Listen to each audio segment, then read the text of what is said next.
Gubernur Jakarta Pramono Anung meresmikan Taman Anak Sejahtera Arutala di Kebon Bawang, Jakarta Utara. Keberadaan Taman Anak Sejahtera ini diharapkan jadi fasilitas khusus bagi anak-anak dari keluarga miskin ekstrim yang membutuhkan layanan pengasuhan dan pendidikan sejak dini.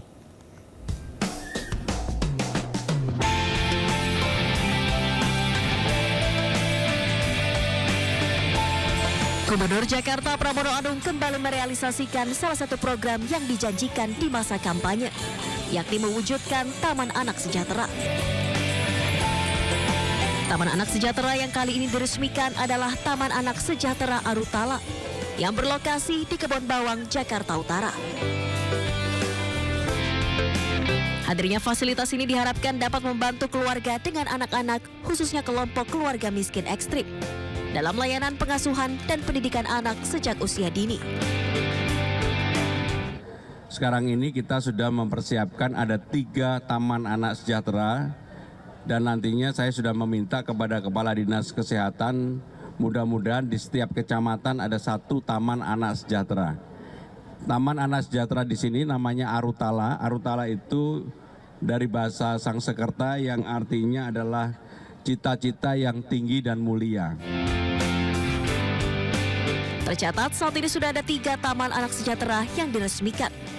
Dan nantinya ditargetkan 1 taman anak sejahtera dapat hadir di setiap kecamatan di seluruh wilayah Jakarta. Dari Jakarta, Esra Ambarita, Fakih Satrio, iNews melaporkan.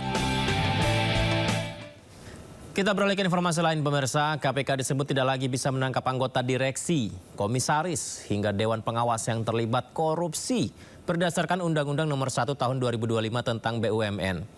Sementara itu KPK mengaku akan mengkaji lebih dalam undang-undang tersebut. Kajian terhadap Undang-Undang BUMN terkait dengan substansi direksi maupun komisaris dalam regulasi itu bukan penyelenggara negara.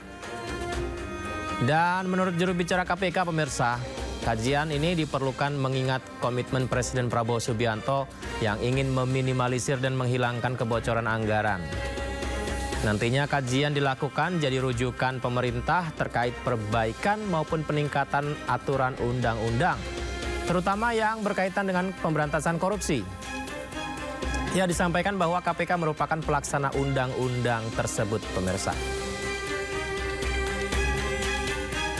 KPK ini kan pelaksana undang-undang, ya. Aturan yang ada tentu harus dijalankan. Penegakan hukum tidak boleh keluar dari aturan hukum. Tentunya dengan adanya aturan yang baru, perlu ada kajian, baik itu dari Biro Hukum maupun dari Kedeputian Penindakan, untuk melihat sampai sejauh mana aturan ini akan berdampak terhadap penegakan hukum yang bisa dilakukan di KPK. Saya pikir itu. Pemirsa, sempat viral di media sosial sejumlah lampu mal di Bekasi mati. Pengunjung pun bingung hingga panik.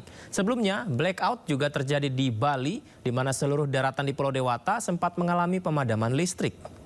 Pakuwon Mall Bekasi mati lampu.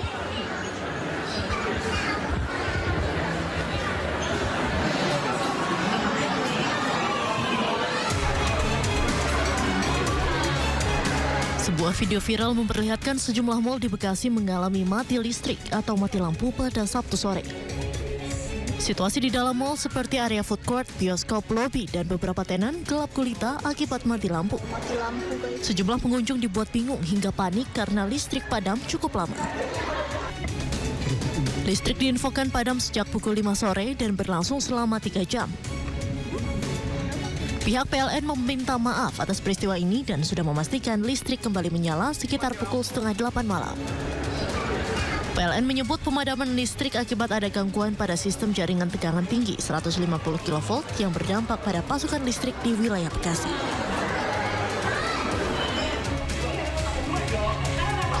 Sebelumnya Bali juga dilanda blackout. Seluruh daratan di Pulau Dewata mengalami pemadaman listrik pada Jumat sore.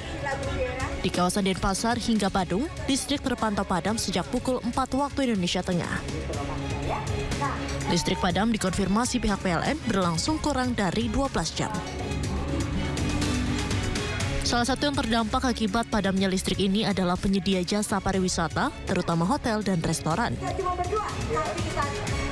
Pemadaman terjadi akibat adanya gangguan sistem kelistrikan kabel laut transfer Jawa Bali. Tim Liputan iNews melaporkan. Badan Pusat Statistik melaporkan pertumbuhan ekonomi kuartal pertama tahun 2025 sebesar 4,87% secara tahunan. Capaian pertumbuhan ekonomi kuartal pertama tahun 2025 ini lebih rendah dari capaian kuartal pertama 2024, yakni 5,11% secara tahunan. Dari sisi lapangan usaha, kontribusi industri pengolahan jadi yang terbesar, nilainya 19,25%. Dengan pertumbuhan 4,55%. Diikuti perdagangan dengan kontribusi 13,22%, pertanian 12,66%, konstruksi 9,84%, pertambangan 8,99%.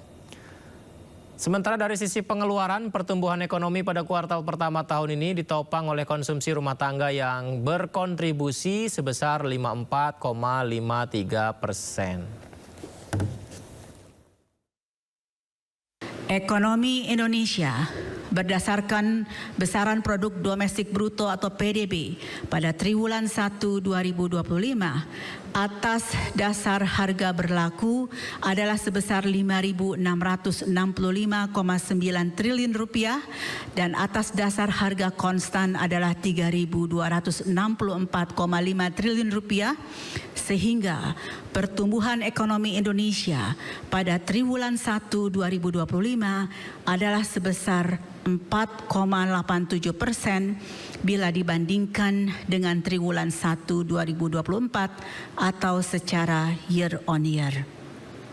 Bila dibandingkan dengan triwulan 4 2024 atau secara Q to Q, ekonomi Indonesia terkontraksi sebesar minus 0,98%. Kalau tadi tentang ekonominya, pemirsa, sementara itu BPS juga mencatat tentang angka pengangguran Indonesia ternyata mencapai 7,28 juta orang per Februari 2025. Dan jumlah ini meningkat 82 ribu orang atau naik 1,11% dibandingkan Februari tahun lalu.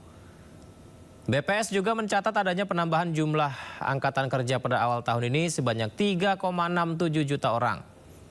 Di sisi lain, BPS menyebut ada 145,77 juta orang yang sudah bekerja per Februari 2025.